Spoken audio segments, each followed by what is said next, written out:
Hello, and welcome to the Listen to English channel. Before we begin, please note that this video has been prepared for C2 level listeners. If you would like to practice listening at a different level, you can explore the other playlists available on the channel. Today's video focuses on Cassandra, a figure who represents the pain of seeing the truth without being able to change it. If you are ready, let's begin. Hello, I'm Kevin. There's a topic I'd like to raise awareness about. I hope this conversation helps shed some light on the depths of your mind. If you're ready, I'll begin. Cassandra's tragedy does not begin with disbelief. It begins earlier, at the moment when understanding becomes irreversible.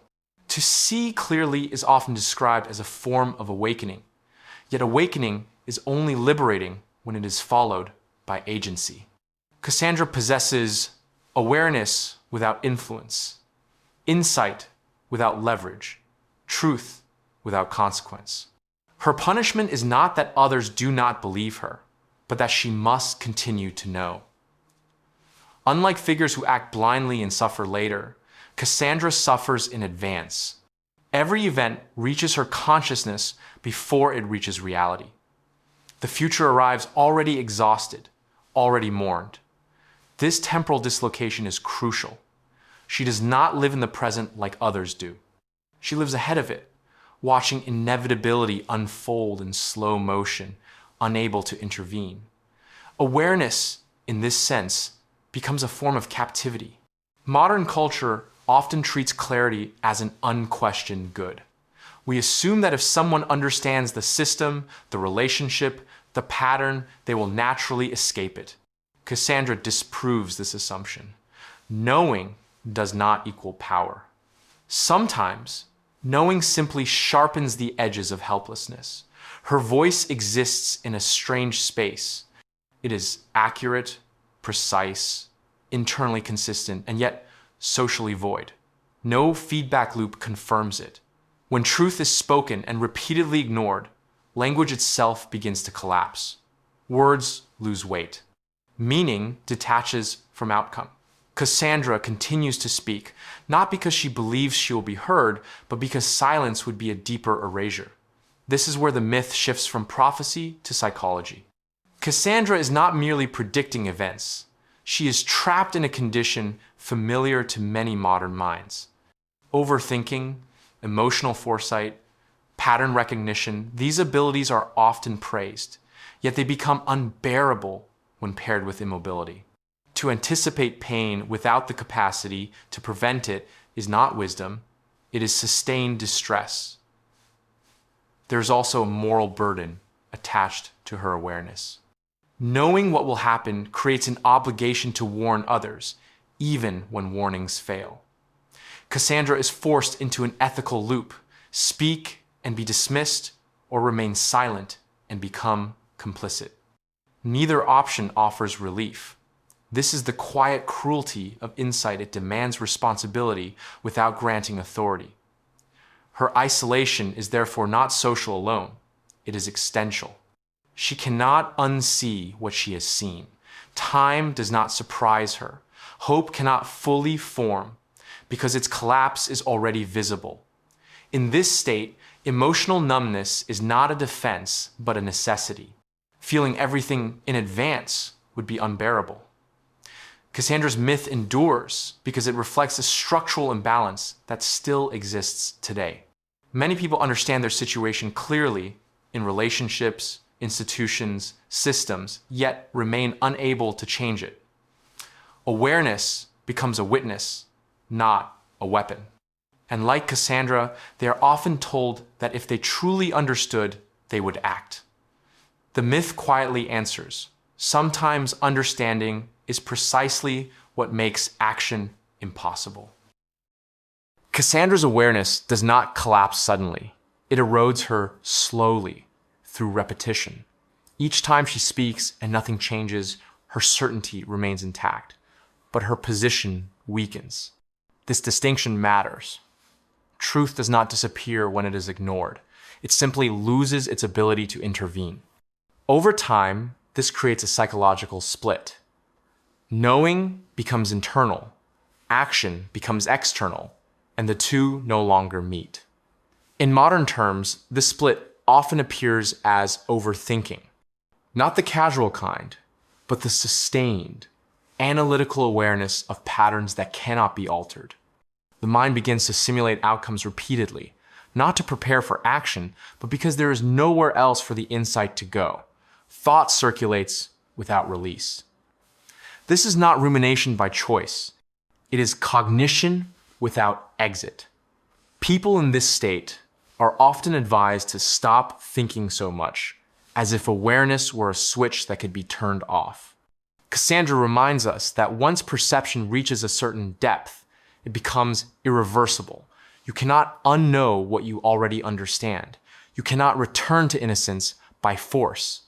The request to stop seeing is, in itself, a misunderstanding of how awareness functions.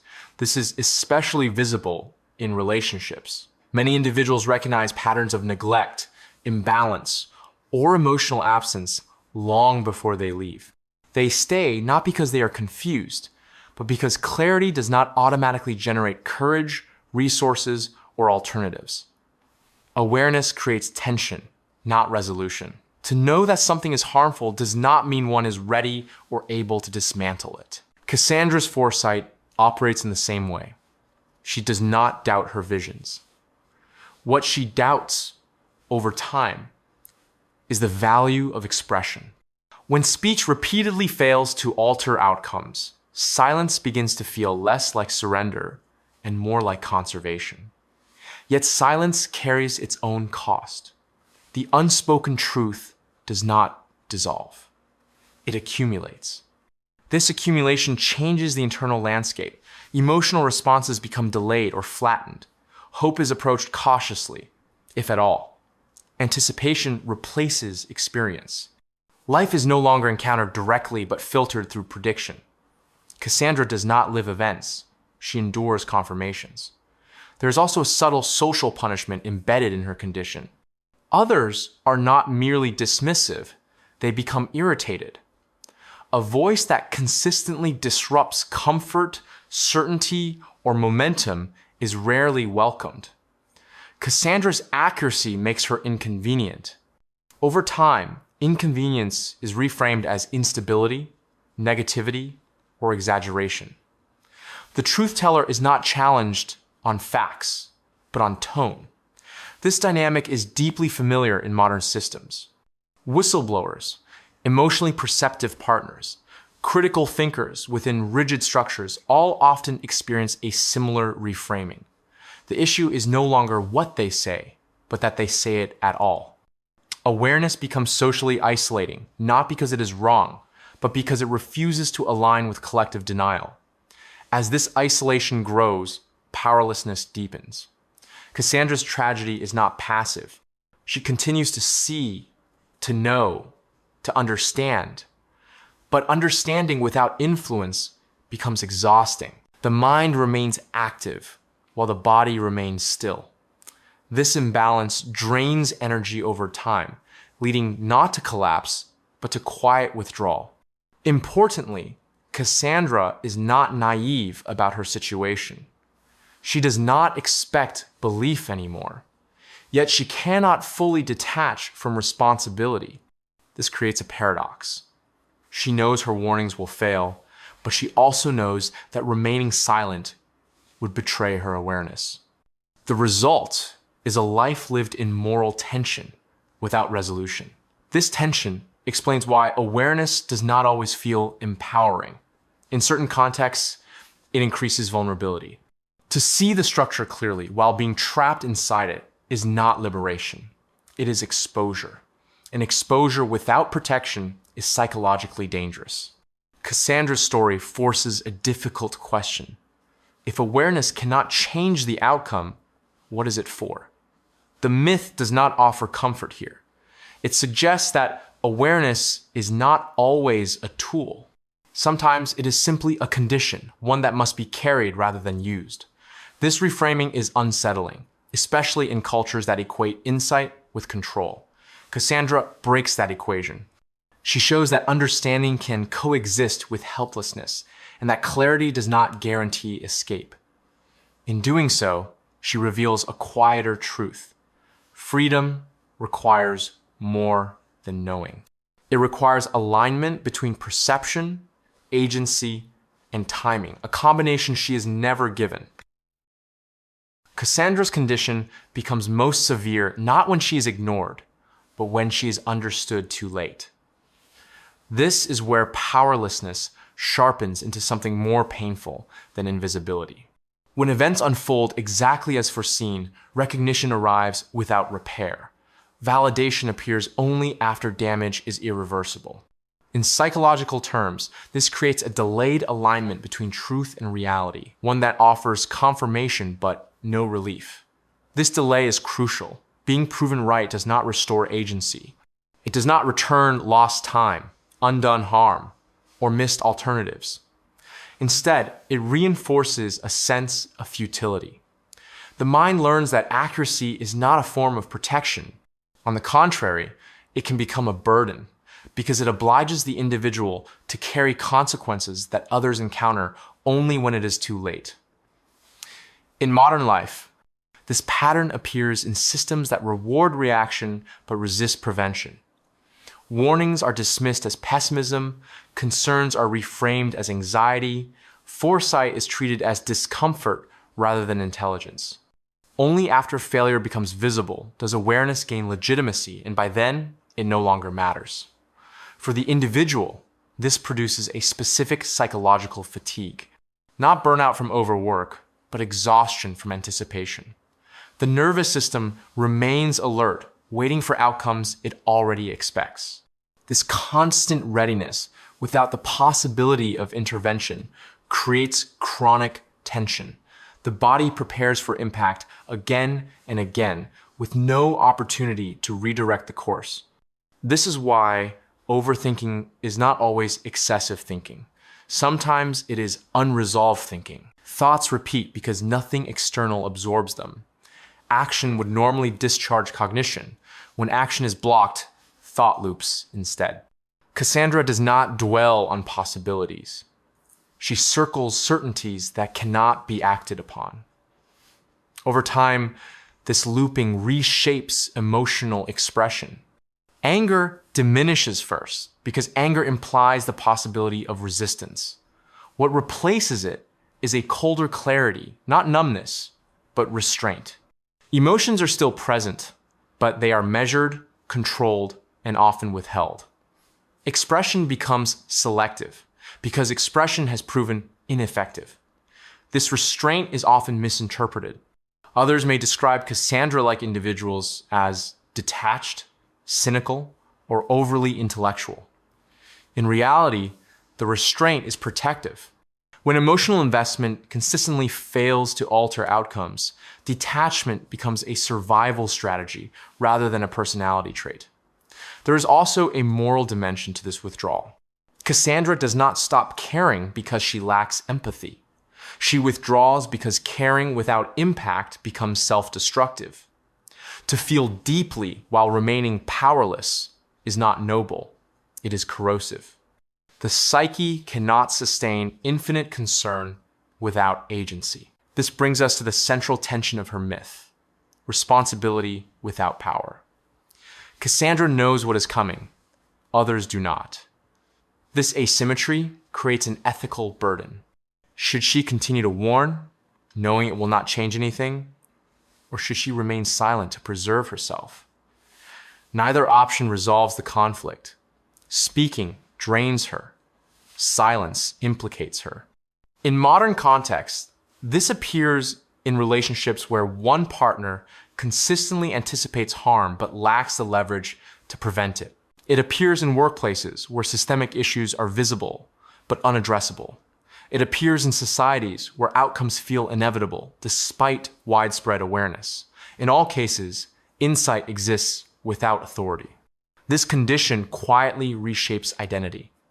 The individual no longer defines themselves by what they can do, but by what they can see. Self-worth shifts from effectiveness to accuracy. This is a dangerous transition.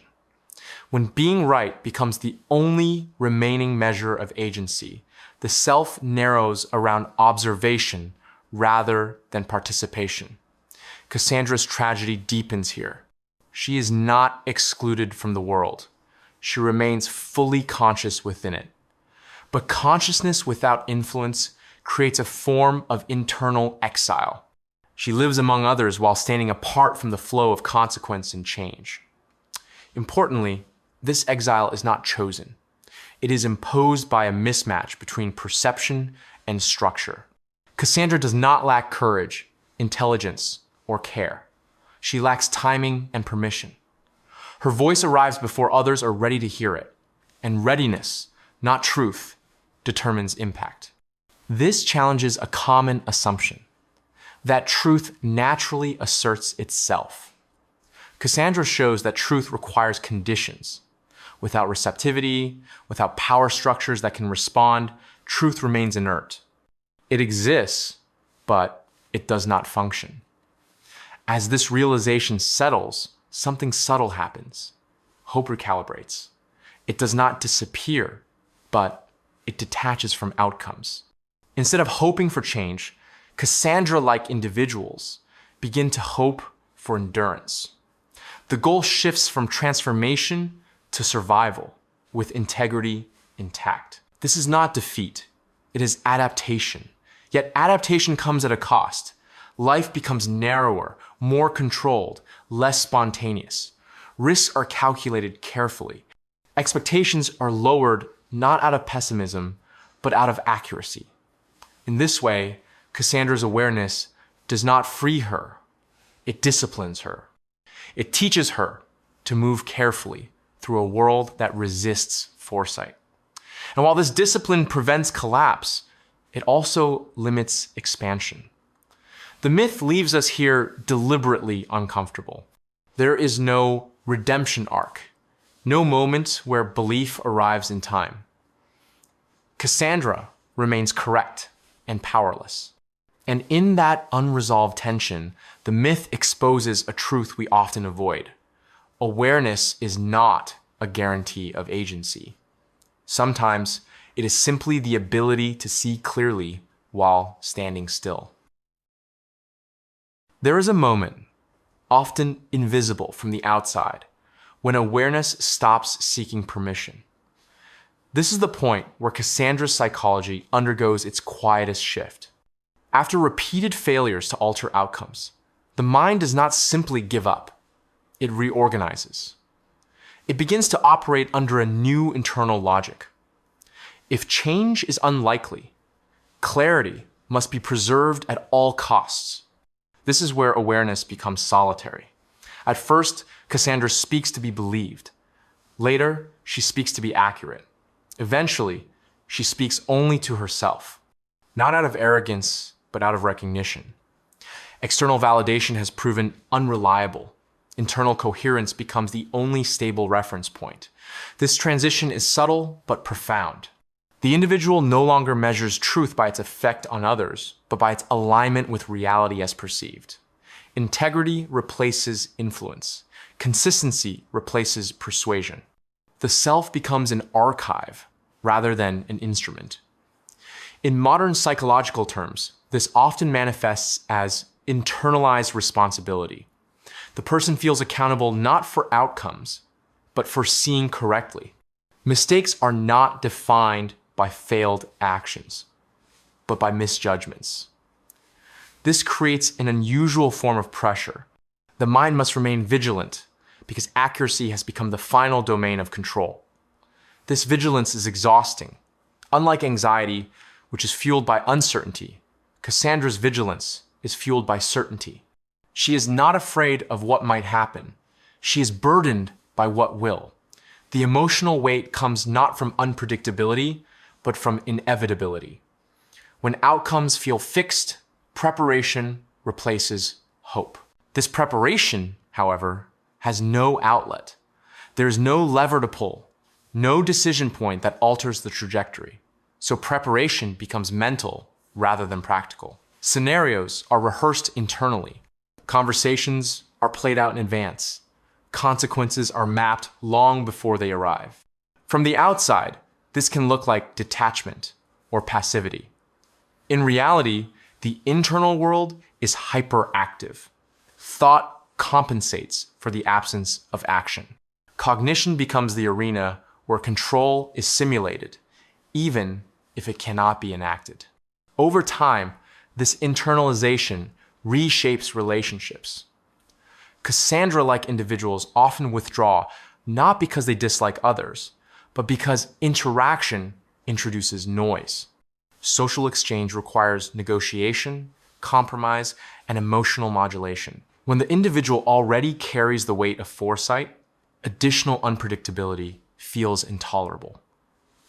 Silence, then, becomes efficient. This silence is not emptiness, it is selective engagement.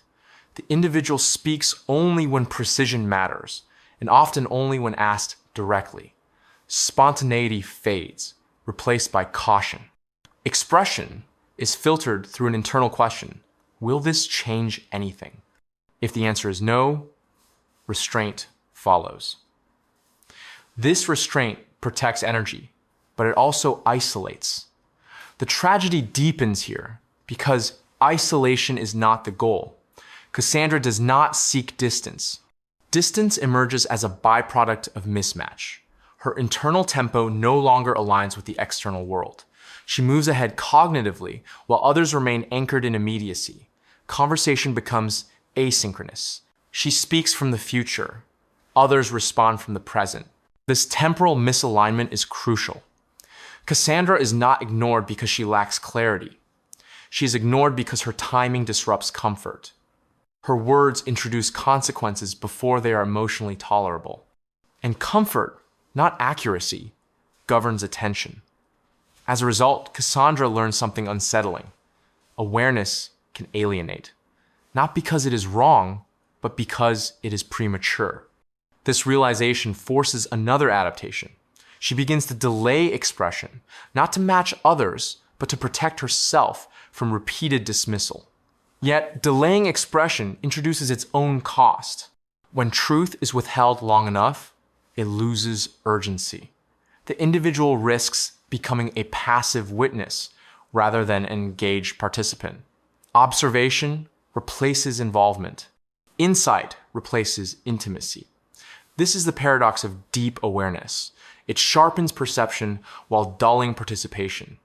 In this state, identity becomes increasingly internal. The self is no longer shaped through interaction, but through reflection.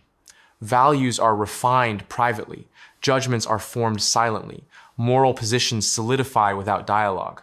The person knows where they stand, but stands alone. This solitude is not inherently negative. In many cases, it fosters depth, independence, and resilience. But it also reduces adaptability. Without external challenge, internal models can harden. The individual becomes precise but rigid, correct but disconnected. Cassandra's myth warns us here. Awareness without exchange risks becoming sterile. Truth that never enters circulation cannot evolve. Yet circulation requires vulnerability, and vulnerability has already proven costly. So the individual remains suspended between two risks: speak and be dismissed, or remain silent and be alone. Neither option resolves the tension. What emerges instead is endurance. The capacity to carry insight without immediate release. The ability to remain present without expectation of influence. This endurance is often mistaken for strength, but it is closer to discipline. It is learned, not chosen. In this way, Cassandra's fate is not dramatic. It is prolonged. Her suffering does not peak, it stabilizes. She adapts to a world that cannot receive her foresight by narrowing her engagement with it. The myth does not offer resolution, because resolution would imply balance. Cassandra's condition is imbalance, sustained over time. Awareness outweighs agency. Insight exceeds permission. And the individual survives not by changing the equation, but by enduring it. This is where the myth becomes uncomfortable, because it mirrors modern experience too closely. Many people today see systemic outcomes clearly and feel powerless to alter them. They adjust their expectations, regulate their emotions, and continue functioning. Not liberated by awareness, but contained by it. In this sense, Cassandra is not a warning about ignorance. She is a warning about the cost of seeing too much in a world unwilling to respond. At a certain depth, awareness stops functioning as a tool and becomes an environment. This is the final transformation within Cassandra's psychology. She no longer uses insight to navigate reality. She inhabits insight as reality. The world is not something she occasionally understands deeply. It is something she continuously perceives through layered meaning, consequence, and implication. This is where overthinking is often misunderstood. From the outside, it appears excessive, unnecessary, even self-destructive. But for Cassandra, it is not an indulgence. It is the only remaining form of engagement. When action is restricted and influence is minimal, cognition expands to fill the space. Thought becomes movement, analysis becomes participation. Overthinking, in this context, is not rumination about imaginary threats. It is sustained attention to real patterns. The mind revisits situations not to change them, but to understand their structure. Each repetition refines the internal model. Each reconsideration sharpens prediction. This is not anxiety-driven looping. It is precision-driven recursion. The difficulty is that this kind of thinking rarely produces emotional relief. Insight does not soothe when it confirms inevitability. Understanding why something happens does not reduce its impact when one must still endure it. In fact, clarity often intensifies emotional exposure. The person does not suffer less, they suffer more accurately. This accuracy isolates further. Conversations become difficult because most social interaction relies on simplification. People bond over shared uncertainty, shared confusion, shared hope. Cassandra's awareness disrupts this dynamic. She does not ask the same questions because she already knows the answers. She does not express the same doubts because her doubts have resolved into conclusions. As a result, she often feels out of sync, not superior, but misaligned. She may downplay her insight to maintain connection, but this creates another fracture: self-censorship. When a person consistently edits themselves to be understood, they gradually lose the sense of being fully present. This is where many Cassandra-like individuals experience emotional fatigue, not because life is overwhelming, but because translation is constant. They must convert complex internal perceptions into digestible external language, knowing that even simplified versions may still be rejected. Over time, this effort feels futile, so they retreat inward again. Inside, however, there is no rest. Awareness does not sleep. It does not pause. It continues to observe, connect, predict. The mind becomes a surveillance system, scanning for coherence, contradiction, inevitability. This leads to a particular form of emotional stagnation. Feelings are not ignored, but they are delayed. Cassandra often feels after events, not during them. Emotional response is postponed until analysis is complete. By the time the feeling arrives, the moment has passed. This temporal lag creates a sense of distance from one's own life. Moments are lived intellectually before they are lived emotionally. Joy is anticipated, then evaluated, then diminished. Pain is foreseen, then managed, then absorbed quietly. Nothing arrives unannounced. Nothing surprises deeply. Surprise requires uncertainty, and uncertainty has been eliminated. Here lies one of the most subtle costs of extreme awareness: the erosion of immediacy. Life becomes predictable, not because it is simple, but because patterns are too visible to ignore. The individual knows where things are going long before they arrive there. This knowledge does not empower action. It merely removes illusion. An illusion, while unreliable, often sustains momentum. Without it, motivation becomes fragile. Why invest emotionally in outcomes that feel predetermined? Why attach hope to trajectories that have already been mapped? Cassandra does not despair dramatically. She disengages quietly. This disengagement is often mistaken for apathy. In reality, it is grief without expression. Mourning for possibilities that never materialized. Futures that were seen but never allowed to unfold. Cassandra grieves not for what was lost, but for what was never permitted to exist. This grief has no social script. There is no ritual for mourning blocked potential. No language for lamenting insight without agency. So the grief remains internal, unnamed, unresolved. The mind compensates by deepening further. Philosophy, systems thinking, abstraction, these become refuges. If direct participation is limited, meaning must be constructed elsewhere. Cassandra begins to orient herself toward understanding the structure of reality rather than influencing its direction. This shift can produce wisdom, but it also produces distance. Wisdom gained without embodiment risks becoming sterile. It informs but does not transform. It explains but does not heal. Cassandra may understand herself deeply, yet feel unchanged. This is why awareness does not always equal liberation.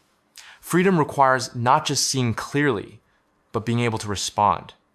When response is constrained, awareness becomes weight. It presses inward rather than outward. The myth of Cassandra ends without redemption because it reflects a truth many prefer to avoid. Some forms of clarity arrive without resolution. Some insights illuminate conditions that cannot be altered, only endured.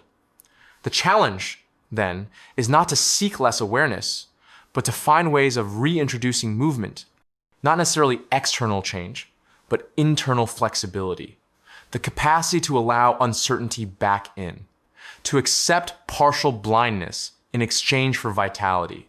Cassandra's story does not teach us to ignore truth. It asks us to question what we do with it when action is unavailable, whether we let awareness harden into isolation or soften into patience. This choice is rarely conscious, but it determines whether insight becomes a prison or a lens. The final movement in Cassandra's story is not collapse, nor is it resolution. It is integration. This is the point most often omitted when the myth is retold, because it lacks spectacle. There is no reversal of fate, no sudden recognition, no redemption arc. Instead, there is a quieter shift. Cassandra learns how to live with awareness without allowing it to erase her. This is the hardest adaptation. Up to this point, awareness has been treated as something that must either be acted upon or endured. Cassandra now confronts a third possibility. Awareness can be held without constant defense. It does not need to justify itself. It does not need to persuade. It can exist without demanding outcome. This is not resignation, it is recalibration. The individual begins to loosen the grip around foresight, not by denying it, but by refusing to let it dominate identity. Insight is no longer the center of the self. It becomes one function among others. Thought is allowed to coexist with sensation, analysis with presence, prediction with experience. This shift restores a degree of immediacy. Moments are no longer fully processed in advance. Some uncertainty is permitted back in, not because ignorance is preferred, but because vitality requires openness. Cassandra accepts that not every outcome must be anticipated to be survived. Not every pattern must be mapped to be navigated. This acceptance does not reduce intelligence. It redistributes attention. The mind learns to step back selectively, to notice when awareness is no longer serving understanding, but enforcing control. To recognize the difference between insight and obsession. This distinction is subtle, but crucial.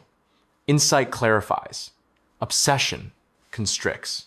For the first time, Cassandra allows herself to be partially wrong, not about facts, but about timing, about emotional readiness, about how much of the future must be carried into the present.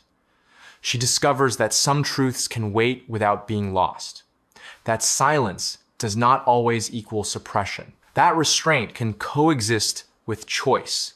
This reframing transforms silence from a symptom into a strategy. Earlier, silence emerged from dismissal. Now, silence becomes intentional. Cassandra speaks when alignment exists, not when urgency demands it. Her words become fewer, but they are no longer reactive. They are grounded. This groundedness changes how she relates to others. She no longer seeks to be believed. She seeks to be present. Conversations are entered without expectation of influence. Connection is valued for its immediacy, not its outcome. This reduces disappointment, but more importantly, it reduces self-erasure. By releasing the need to correct the future, Cassandra reclaims the present. This reclamation is not dramatic. It does not erase grief or restore lost possibilities, but it introduces balance. Awareness remains sharp, but it is no longer absolute. The individual permits moments of not knowing, of responding rather than anticipating. Here, freedom reappears not as control, but as flexibility. This is where modern psychological parallels become clear. Many people today carry deep insight into systems they cannot change. Social structures, economic patterns, relational dynamics. The question is not whether they are right. The question is how they live with that knowledge. Cassandra's final lesson is not about silencing truth. It is about protecting the self from being consumed by it. Awareness that cannot move outward must be allowed to move inward constructively. It must inform values without calcifying them. It must deepen compassion without isolating the mind. It must coexist with imperfection, ambiguity, and emotional risk. This balance is not stable. It requires constant adjustment. There will be moments when foresight resurges, when inevitability presses in again. Cassandra does not eliminate this cycle. She learns to recognize it, to step back before awareness becomes confinement, to remember that seeing clearly does not obligate one to carry everything alone. The myth ends without recognition from others, because its resolution is internal. Cassandra does not need to be believed to exist fully.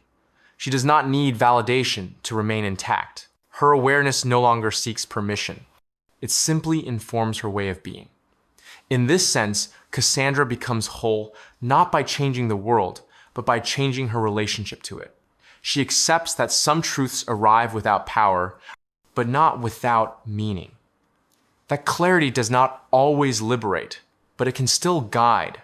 And that freedom is not found in foresight alone, but in knowing when to set it down. This is not a hopeful ending in the traditional sense. It offers no triumph, no vindication, but it offers something quieter and more durable: continuity. Cassandra continues. And in that continuation, awareness finally becomes sustainable. Thank you for listening until the end. If this reflection resonated with you, feel free to share your thoughts in the comments. You can support the channel by subscribing and returning for future C2 level listening experiences. Until next time, keep listening and keep questioning.